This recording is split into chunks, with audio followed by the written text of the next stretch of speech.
अस्सलाम वालेकुम। The scientific method. Scientific method में कुछ स्टेप्स इंक्लूड होते हैं। First of all, recognition and definition of the problem, formulation of the hypothesis, collection of data, analysis of data and drawing conclusions regarding confirmation and disconfirmation of the hypothesis. हमने एक problem को identify करना है, उससे related hypothesis बनाने हैं, data collect करना है, उसको एनालाइज करना है, अपना कंक्लूजन ड्रॉ करना है और फिर लास्ट पे हमें पता चलेगा कि जो हमने हाइपोथेसिस बनाए थे वो सही हैं या गलत। अगर हमने इसी साइंटिफिक मेथड को एजुकेशन में अप्लाई करना हो तो application of scientific method in education. जब हम इसी साइंटिफिक मेथड को एजुकेशन में अप्लाई करते हैं तो इसकी जो तरतीब होगी, सबसे पहले identification and definition of the problem.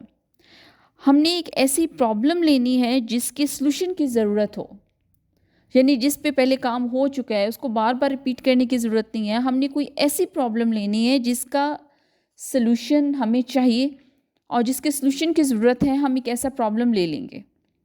Next, formulation of research hypothesis.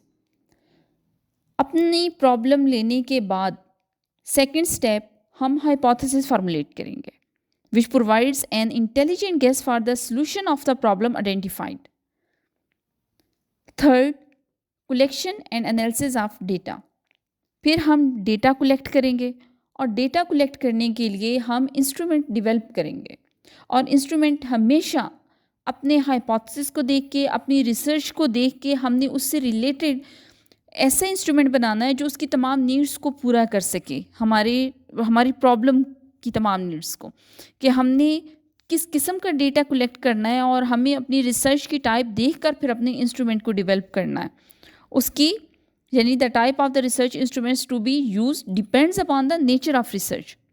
Data analyse करने के लिए इसके बाद जब डेटा कलेक्ट हो जाएगा, फिर हमने कोई ना कोई स्टेटिस्टिकल टेक्निक यूज़ करते हैं, उसके ऊपर अप्लाई करते हैं, यानी हमें डेटा एनालाइज करने की ज़रूरत है। Data are analyzed in a way that permits the researcher to test the research hypothesis or answer the research question.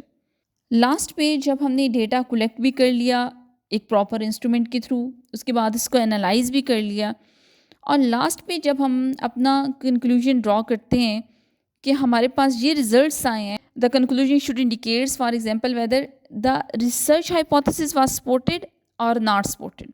हम ये कभी भी साबित करने की कोशिश नहीं करते कि जो हमने हाइपोथेसिस बनाए थे वो बिल्कुल ठीक हैं, बल्कि हम साइंटिफिक रिसर्च इस पूरे प्रोसेस को हमने इसलिए किया है कि जो हमने गेसेस बनाए थे या गेस किए थे कि ऐसा हो सकता है या नहीं हो सकता, तो लास्ट पे हम रिज़ल्ट भी यही निकालते हैं कि क्या हमने जो रिज़ल्ट निकाला है, जो हमने शुरू में हाइपोथेसिस बनाए थे, क्या उसको सपोर्ट करते हैं या नहीं करते।